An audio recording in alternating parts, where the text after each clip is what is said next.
So I just hear these stories of how God breaks in. It's amazing how much God reaches into our lives and disrupts whatever it is to make his presence known to us. All of us are going through problems, going through trials. What they say, right, is this. You're either about to have a big challenge, a big problem in your life, or you have a big challenge, a big problem in your life right now, or your third option is you're just getting out, just moving out of that phase of a big challenge, a big problem. It's the stuff that just happens and moves through our lives and shifts us away from where we feel confident, from where we feel settled. There's just always disruptions that hit us, whether it be the threat of a job loss, whether it be a terrible health diagnosis, maybe it's a marriage issue or an issue with our parents. Maybe it's a career thing, a future thing, expectations that people have, changes that all of a sudden where we used to fit, now we don't fit. All these things hit us very hard. And for the Christian, the storm that happens outside is not what determines our destiny. For the Christian, what determines our destiny is the presence of God in us, leading us. Sometimes the storm isn't the things that happen in the physical realm. Sometimes the storm are the ideologies and the fads and the trends that a society will try to navigate itself through. We seem to be, in my opinion, in a phase right now where it's like open season on the Christians. And I have a friend who came back from being in San Francisco, and he was in a little coffee shop, and he was listening to 3 college-age era type girls talking about just how ignorant Christians are, and how mean Christians are, and how useless, and how they just take up space, and all this going on. And he said he was just shocked by it. And he said, where did that come from? And, thinking maybe they had never met a Christian. And he didn't know. And I asked him, I said, well, why did you say something to them? He says, no, they were women. You don't argue with women. Well, that's true. You don't argue with women. That's right. You're not dumb. But, it's just that thought, that whole thing that comes along. It really doesn't matter, does it, what's right or wrong? What really matters is how do people feel? What's moving through? What's causing people to think one way or another? And Christians get kind of caught up in that. The story we're going to look at is the last story in our series. It's the one of the most famous stories. It's the story of 3 young boys. These guys are not even 20 years old, probably 15, 17 age, kind of a thing. They've been kidnapped, if you will, taken from their home, exiled is a more political word, and brought in another couple thousand miles away. We're in Jerusalem.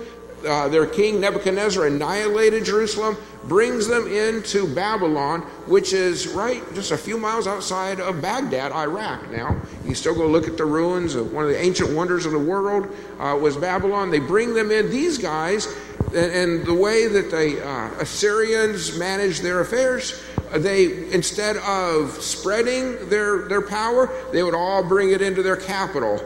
And so that's where people sat and stood in this time. And a law has come about that's really going to hurt these guys. So I want to read with you 1 Peter chapter 1, verse 7, talking about when trials hit us and what we can do. These trials will show that your faith is genuine. See, there's a reason for the trials and the things we go through. It is being tested as fire tests and purifies gold, though your faith is far more precious than mere gold. So when your faith remains strong through many trials, it will bring you much praise and glory and honor on the day when Jesus Christ is revealed to the whole world. So what Peter is telling us in this passage is exactly literally what it says. These things happen for a reason, to build you up and prepare you for your purpose when you are with God for eternity. Do not be afraid of what man can do to the body. Be afraid of God, who can destroy the body and send the soul to hell, kind of a thing. Our respect as Christians, our loyalty is always to God. Now, this is a very interesting time here for the Israelites living exiled in Babylon. And this is why. For the vast amount of the Old Testament that you read, you always read how they would interact with another nation and they would assimilate their gods into their own life. Sometimes, if you were to travel back in time, you might land in a time of Israel where nobody was worshiping God. Nobody knew who God was. They were worshiping all the other gods of those surrounding them. And then some time would come back and the one true God would re-emerge in their worship and they'd pay attention to him again. But again, not too long after that, another wave would come in and they would begin worshiping any other number of gods. Molech, Baal, there's just so many. And they were kind of polytheistic, meaning the Israelites for a long time were known for just breaking away from worshiping one God to worshiping whatever God best pleased them and promised the most to help them, kind of an idea. God did not like that. And that was the reason that they lost their land. God always told them, if I am not your God, you will not be my people. If you're not my people, you will not have these geographical boundaries. You will lose them. Well, it happened. They lost it, and they learned the lesson of their lives. And so Shadrach, Meshach, and Abednego, and Daniel, among many others, they're the first of their generation to say, we are going to do things differently. Our ancestors, yes, our good Jewish ancestors, they worshiped other gods. They were many theistic, many gods. But we will not be. We will be monotheistic. We will worship one God. That was a change that these young boys made because they had seen how going against God's word affected them physically and in their own nation. And from here on in, all the way up through the present day today, so we're talking about for 2,500 years now approximately, they have never worshiped another God. So this exile, bringing them out, destroying Jerusalem, and they only got it back about 60 years ago, that taught them a lesson. And they said, never again. So this is kind of where we pick up here. And the first principle I want to share with you here is a faith that's tested is a faith that can be trusted. There is a reason people challenge your faith. There's a reason people call you names for your Christian faith. It is not for you to see how smart and insightful they are or more able than you. The reason they do that is to test you, for you to step up and be all that stronger in the face of great opposition. So again, a faith that is tested is a faith that is trusted. So Nebuchadnezzar, he brings all these people in. Now what does he have? He has the Bay Area. He has people from all different parts of the world all coming together. And whenever you have people from many ethnicities and many cultures all coming together to occupy the same square footage, what happens? Battles. People divide up into groups and they say, we need to have this advantage, or we're not being treated fairly like them, and all kinds of infighting goes on. So Nebuchadnezzar comes up with this really great idea. He says, politically I'm in charge of everybody, but what would be really good is if religiously I could be in charge of everybody too. So what I'm going to do is I'm going to get us all to worship the same God, and we're going to make this big idol.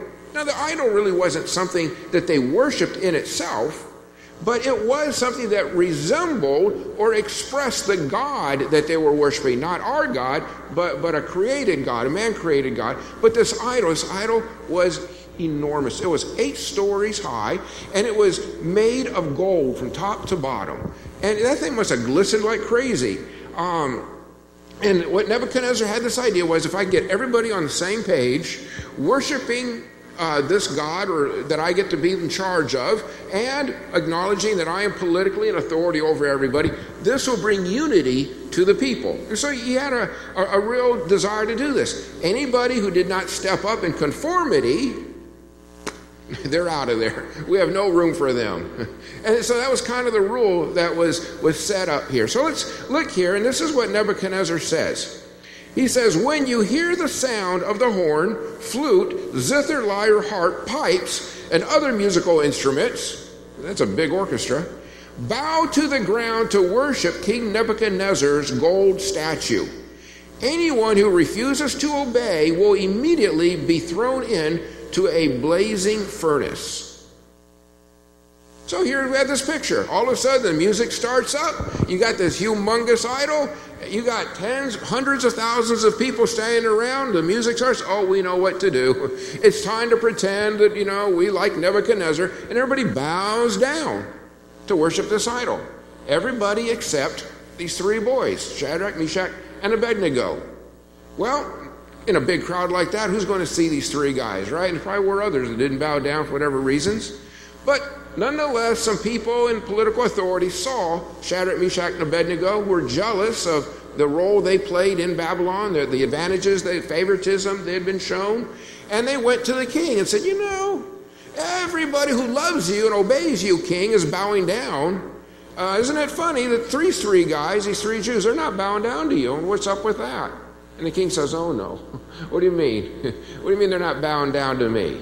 See, he had rescued them. He had brought them. In our culture, it really doesn't mean anything because we don't have a real high view of authority. But in their culture, shame, huge thing. So here, the king had brought them, saved them, did not behead them, gave them all the advantages, put them in places of authority in his kingdom, educated them, was going to make them successful, powerful Babylonians. And here these guys were showing a lack of respect. And so the king has to deal with that. Now what do I do with that? And the king decides, very interestingly, to give them a second chance. He at first said, I'm going to throw everybody into the fire. But no, he comes back and says, I'm going to give you guys a second chance, probably because he believed in these guys and thought, what, they're good people, they just need to wrap the thing up here. But let me ask you a little bit about this gold statue that we have here, this gold idol. Because we like to think back, oh yeah, that's dumb. You don't be worshiping idols. Who worships idols, right? It's not worshiping the idol as a physical object that's the problem. The problem is this.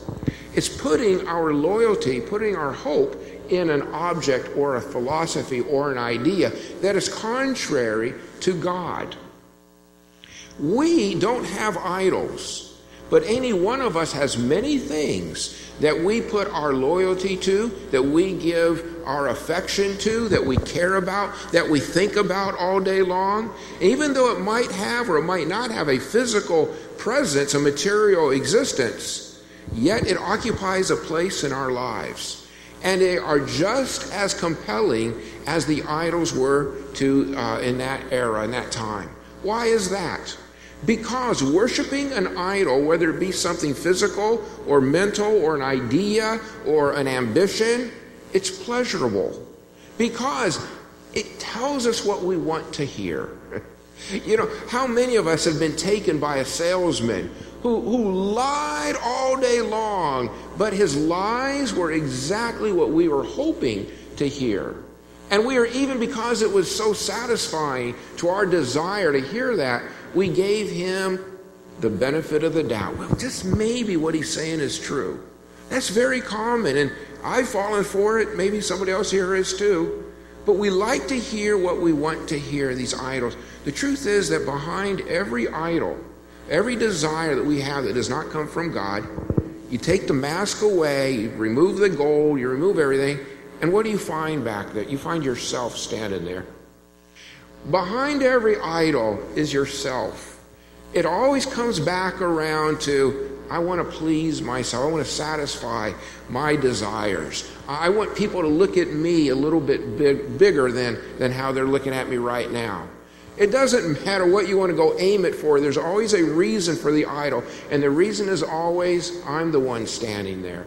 And when it's all said and done, it's always my will over and against God's will. And that's where bottom line always stands. And so were these people bowing down to these idols, this idol, golden idol, because they believed in it or they No. They did it because you know what? It's going to help us get a little bit more ahead in life. If the king sees us and we don't disrupt everything he's trying to do, well, you're not going to get a little black mark by our name. In fact, it might even help. It might even benefit. Behind every action is always, it comes right back to the self, asking people somehow or another, see me, look at what I want to do, look at what I want to become. All of us, it seems like in our minds, we just have this little factory, idol factory going on, creating things outside of God's plan. You know, in our own lives, we see that. And the first one I want to say here, the three qualities stand in faith. Faith obeys God instead of following man. Shadrach, Meshach, and Abednego replied to him, King Nebuchadnezzar, we do not need to defend ourselves before you in this matter. What they're saying, of course, is in our faith, we are going to obey God. We're going to do what God calls us to do. One of the things that kind of disappoints me in today's society is that we really lack the good atheists that we had just a few decades ago, a generation ago. Today, when I listen to atheists talk, it's disappointing. They're just not sophisticated anymore. They're just kind of off the cuff. And then what they do, they describe Christianity in a way that no Christian would ever recognize it. And then they go off on something they make up. I would just say the quality of atheists in America today, it's very disappointing, very disappointing. In seminary, we just studied atheists up and down, from the beginning of time right to the present. Fortunately, you know, these would have been easy. We had real atheists to study, real atheists. There was an atheist, an Austrian named Feuerbach. Feuerbach's a fantastic atheist. And you know what he challenged Christians with? He said this, I'll give you just the summary of it. He said, for atheists, they understand that for the Christian's view of God is nothing but a projection of self upon a wall. And so whatever you desire to see for yourself, you put that up, and then that's what you say is God. You just don't recognize it's inside of you, kind of the idol thing. And you know, he stated that so well and with a lot of background to it and everything. And I'll tell you what, he is right. He is right maybe 98% of the time for us, me included. We are not worshiping God if what we are worshiping is a projection of what we desire. That is atheism. That is not who God is. If God is merely a projection on a wall of what we see, of what we desire, there is no God then. Where is God? God is completely separate from that. God is a whole other person, a whole other entity that relates to you and to me apart from what our projection of him should be and what projection desire should be. Let's move on here. So faith obeys God instead of following man. And number two, faith believes in spite of what it sees. Faith believes in spite of what it sees. So what happens in our own lives as we continue down this road of being challenged is we kind of put things in a contingency with God. And we say, God, I'm having some problems here. Things are not going well in my life. And we immediately judge that to mean that God is not being right with us or God is not being just with us. But notice again, who's front and center of this whole thing? Again, our relationship with God and our view of God and our judgment against God is all about me. These are the things that are happening with me. There's a whole world of prosperity gospel where people like to say, well, if I believe in God, then I should increase in my personal wealth, or I should be a healthier life. And if I am not increasing in my wealth, or if I'm not more healthy, then that must mean that God is not keeping his end of the bargain. And my thought here is, you know what? I'm as anxious as anybody to pray for God to bless my work and make me fruitful and give me the ability to help others. I don't have any problem with that. But what happens when all of a sudden God decides to let me go through a time of testing and all that begins to fall back and fail? Now the question is this: will I still worship God as who God truly is? Or will I step back? Because for the Christian and for Daniel, Shadrach, Meshach, and Abednego, this was the issue. Is God who he says he is, or is he not?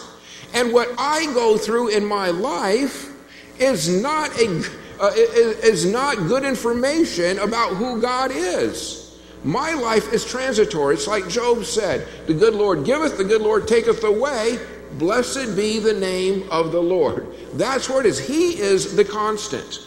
And when people come against us as Christians and they belittle us and challenge our faith, it is not about how far we can see or the consequences that we fear. It's about what God is doing and how God desires to move through history and how God desires to use us. The challenge for you and for me is this: to continue to see God in spite of what others see or what we ourselves see. Continue to look through those things and find God and be faithful and be loyal to God regardless of what it means to us. These three boys, they stood at a precipice where the king was giving them a choice, a second chance. Either bow down to me or I'm going to throw you into the fire. He was challenging them. How about you? Does God challenge you? And when God says, are you going to be faithful to my word? Are you going to be faithful to my direction in your life? Or are you going to please everybody around you? Are you going to live by what you see, how others value you? For the Christian, we always come back and say, no, I will leave the world. That does not mean they will not have an effect on me. And I will find you and I will be loyal. I will be faithful to you, God, because my belief is in who you are. Many, many years ago, there's a fantastic story about three Methodist missionaries. They're like the first generation of Methodists. And they were going to take a fantastic trip from England all the way to the Fiji Islands. Now, if you think on a globe where England is and where the Fiji Islands is, that's a long, long voyage. And at that time, the Fiji Islands had some very cruel savages. They're just widely known as cannibals and would eat any enemy. And on the way there, the captain of the ship, these three missionaries and their wives, this captain felt personally responsible for the safety of these three young Methodist missionaries, John Calvert. And all the way there, he would discourage them. He says, look, okay, why don't you go there, preach a little bit, and then I'll wait, and then you get back on the ship and go home with me, and we'll be okay. That's the best way to do it. And then maybe at a future date, when they're not like that anymore, it would be safe to go back. And the three men, no, we're going to go, and we're going to do our job, and we're going to stay and live among these people in Fiji and try to win them to the Lord. They got very close. They got into a little bay, and the captain of the ship says, look, I'm going to talk to you very seriously now. If you get off this ship and you go onto their beach and you attempt to live with these people, I guarantee they are going to kill you and they are going to cannibalize you. And you need to be aware of your family and of your wife and of the future of this thing. He says, I promise you, you will die. And John Calvert's response to that was, oh, Captain, we died before we ever got on your ship. I love that story because that exactly describes the role of the Christian and the relationship of the Christian and the world. We do not live for ourselves. We live for God. Our own lives do not matter because we have died with Christ. It is no longer we who live, but it is Christ who lives in us. And as these things, enemies array themselves against us as Christians, there's only one thing to do. That is to remember that the worst that they can do has already happened in us. And the best that can ever happen to us has already happened because Christ has been raised from the dead. It is not our lives that matter. It is God's life and God's direction. Are you going to be tested for your faith? Of course you're going to be tested for your faith. And what's your response going to be? I think it's going to be just like Shadrach, Meshach, and Abednego's response was. Again, faith believes in spite of what it sees. If we are thrown into the blazing furnace, the God whom we serve is able to save us. He will rescue us from your power, your majesty. He's telling them this is something that can happen, but we have already been saved in spite of what God might choose to do or what God might choose not to do. God might choose to save us from the fire. God might choose not to save us from the fire. Regardless, we belong to God and we'll be faithful to God. Number 3, faithful obedience is our responsibility. The outcome is God's. And here's what he says, but even if God doesn't, we want to make it clear to you, your majesty, that we will never serve your gods or worship the gold statue you have set up. Those are fighting words. Those are defiant words. To stand before the most powerful man in the known world at that point, oh boy, and to say, I will not succumb to your ideologies. I will not succumb to what your philosophies are about how we should live and what we should do. We will be faithful to God. Every time I drive down Castro Street in Mountain Valley, I drive by Mosaic, and I look at the building there, and I think of that CEO that they found that he had supported a marriage amendment back 10-some years ago, and because now everybody disagrees with that, they forced him to resign. I think about that man standing strong like that, says, yep, that's the way it was. If it cost me my job, then so be it. I think of people standing in high school who, when other people come up to ridicule them and to call them names that have no basis in reality whatsoever. I think of young people standing up before others and standing, that might be, but let me tell you, God has my heart and my life in his hand, and you don't. God has prepared a destiny for me, and you have not. I see where your life goes. I see what happens to the people around you. And that's not the way I want my life to end up. I want my life to end up like somebody whose life is right with God, whose life is filled with the Holy Spirit, whose life is filled with the presence of the Father, the Son, and the Holy Spirit in them. That's where I want to go. I read about a Vietnamese pastor, fantastic pastor, and this was at the very end of the war, and he lived in this tiny little village. But he had heard that if he would make his way to Saigon, it was called then, that he might be able to get on one of the ships that was bringing everybody to North America or some other country where he could live in freedom and do better in his life. And he got all excited about that, and he left the whatever family he had, and he ventured out and found his way to Saigon, and he saw the ships, and he tried to get in line, but then he just felt the presence of God speak to him in his heart. And the presence of God told him, says, I did not call you to go where life is good and where it's safe. I've called you to go where life is dangerous, where it's lonely, and where you're going to be hungry. I've called you to reach the people who are not leaving. And that pastor listened to that voice inside. He saw all the good that could happen if he had moved forward, but he turned around because he was certain of God's call on his heart and in his life. And he turned 180 degrees, and he went back to his village, and he gave his life, ministering to those who are not as fortunate as so many others were. And that's where he was. Why? How could he live in that situation? Why did he not do that? I don't have reasons, and I don't know all that was going on. But I do know that when God calls you, when God speaks to you, when God challenges you to stand up and stand firm, that is exactly what we do. It is not as the world says. You do not lose when you die to yourself. You do not lose when the world kills you. No. Death, either be self or physical death, is always the gateway for the Christian to life. That is the gateway to life.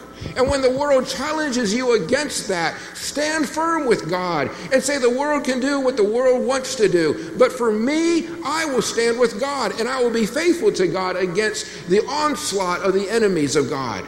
Stand there with God, and that is the path to life. Faithful obedience is our responsibility. The outcome is God's. I don't know what happens to you when you are faithful to God in this world, but I do know what happens to you in the world to come. Obedience is always rewarded by God. Obedience always takes you higher. Sometimes in this world, we see that a lot, and that's a wonderful thing. If obedience takes you higher in this world, you can help many more people. But ultimately, where you will spend eternity, there you are moving up higher in your presence and in the fullness of God in your life. Matthew 8:34, for whoever wants to save his life will lose it, but whoever loses his life for me and for the gospel will save it. Isn't that something? All the things we do to save our lives, and then we just lose it. Makes me think of the guards. The Nebuchadnezzar was so mad at Shadrach, Meshach, and Abednego, he ordered that the furnace be turned up 7 times. Probably the same furnace they used to melt the gold and the metal and everything they used to make that idol. 7 times the heat. He asked his strongest soldiers to bind up Shadrach, Meshach, and Abednego. It wouldn't have been very hard, just young boys. Bound them up, and as the guards threw them into the fire, it was so hot that it burned the guards to death as they got up closer. I'm thinking, you know what? Life is so short. You don't know what takes you out, do you? You can't say, well, if I do this, if I don't. Boy, life is cruel and hard. The only thing we can do is be right with God. That is the true protection. And in this case, when these young boys fell down into the fire, then King Nebuchadnezzar was astonished, and he rose in haste and spoke, saying to his counselors, look, I see 4 men loose, walking in the midst of the fire, and they are not hurt. And the form of the 4th is like the Son of God. Now, I don't know if that was Jesus. I don't know if that was an angel. Whatever it is, the 4th person in that fire was an expression, at least to remind us of the presence of God in the fire. Notice here that these 3 boys did not escape the flames. They were thrown into the flames. And when they were thrown into the flames, they experienced what every Christian experiences when they are thrown into the flames of life. They experienced the presence of God with them. The presence of God with them. You always wonder, well, how am I going to have courage? The presence of God will be with you, and the presence of God will give you courage in that moment. I can't tell you how many times that I have had the privilege, because of being a pastor, of standing next to somebody about to go from this world into the next, into heaven. And as I look at, and I try to make an evaluation of all that they're about to lose, and I see all the regrets that they might have had, and the desire, as much as mine is, to continue living in this world, I look at them, and there's just something about the child of God, that in that very moment, the presence and the power of God comes into you, and enables you to move through those flames of fire, that enables you to walk, literally to walk across water. You cannot describe it, but inside of their heart and in their life, that's exactly what they try to tell you, is that God is with me, God is helping me, God has given me courage. No, I could never have this courage by myself. It does not come from me, but it pours into me from God. And I am here and I'm experiencing the presence of God. And that is one thing that we as Christians can always count on, regardless of what others do to us. Do not find your comfort in those people. They are not long for this earth. They do not have the solutions to your life. Find your comfort in God and who God is. Do not find your comfort in your own pleasures and the things that satisfy you, your own idols, trying to find something inside of you that is meaningful. No, do not look for God there. Look for God in the presence of Jesus Christ, and let God be wholly other. Let God be completely different. Find who God is and find the presence of God to be with you in your life, and you will be able to stand up under those flames. Then Nebuchadnezzar said, praise be to the God of Shadrach, Meshach, and Abednego. Pulls them out of the fire. They didn't burn. They're walking around. Praise be to the God of Shadrach, Meshach, and Abednego. Is this the same guy that had just within days ordered that everybody worship his golden idol? Who has sent his angel and rescued his servants? Look at this. They trusted in him and defied the king's command, and were willing to give up their lives rather than serve or worship any god except their own God. This is Nebuchadnezzar's own word, his own testimony. Look what makes these 3 men different. They were willing to give up their own lives. They were willing to stand with their God, to defy the most powerful man in the known world. They were willing to go through that, and look how their God saved them. I'll tell you what, you will be amazed at how your God will save you when you stand up for him, when you side with him. You will be amazed, and you will live a life of eternal gratitude for the presence and the real hand of God in your life. We as Christians are called to not focus in on ourselves, but to focus outward and to find God, that our Lord will be with him. You know, a faith that can be tested is a faith that can be trusted. When God gives you these little tests, asking you, Are you going to be faithful to God, or are you going to be faithful to yourself? Are you going to please God, or are you going to please yourself? When you stand before God, is God going to say, wow, you were really good and faithful to yourself? Or is God going to say, well done, good and faithful servant. You were good to me. You were faithful to me. Which way is God going to do that? When God calls us to be obedient to Him, is He going to find that in our lives and our obedience to Him that we followed Him and not what everybody else was telling us to do and what all the opinions of people who come and go are? When God comes to us and He asks us, is He going to find in us a faith that was believing in Him and His Word in spite of what we could see in our own physical world and limitations of how far we might be able to imagine something could go? Are we going to be those who saw beyond and saw who God is and what God can do? Are we going to be the people who in obedience take responsibility for who we are as children of God? That's what God calls us, to be accountable to God. Take responsibility for your life. I know you don't have the strength. I know I don't have the strength. But with the gift and the presence of God, God gives us the strength to be obedient to Him, to take responsibility for what He has called us to, and to live straight for Him, to live strong for Him, to live loyal and faithful to Him. Let God come into your life and let God share your life like that. And then say, you know what, Lord, I have already died to myself. What I want, what I used to do, that's all in the past. It doesn't matter anymore. I'm fine. I'm with you. Whatever you desire to do, that's fine.